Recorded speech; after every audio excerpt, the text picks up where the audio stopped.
বিসমিল্লাহির রহমানির রহিম। আজকের বিজয় দিবস উপলক্ষে আয়োজিত যুক্তরাজ্য বিএনপি কর্তৃক আয়োজিত আজকের এই অনুষ্ঠানের সম্মানিত সভাপতি, মঞ্চে উপস্থিত সম্মানিত নেতৃবৃন্দ, আমার সামনে উপস্থিত প্রিয় ভাই বোনেরা, সকল সম্মানিত উপস্থিতিবৃন্দ, আসসালামু আলাইকুম। আমি প্রথমেই আন্তরিকভাবে কৃতজ্ঞতা জানাচ্ছি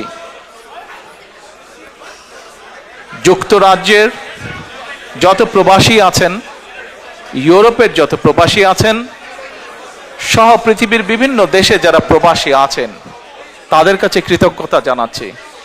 আজকে থেকে যখন প্রায় 18 বছর আগে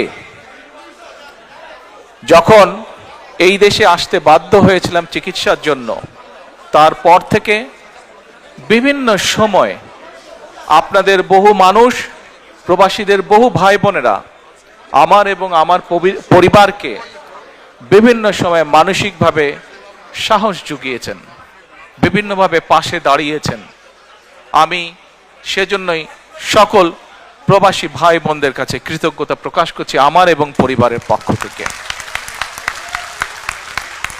আজকে মানুষটি আমাদের মাঝে নাই, একটি মানুষের কথা আমার খুব মনে পড়ছে, মরহুম কমরুদ্দিন সাহেবের কথা। এই মানুষটি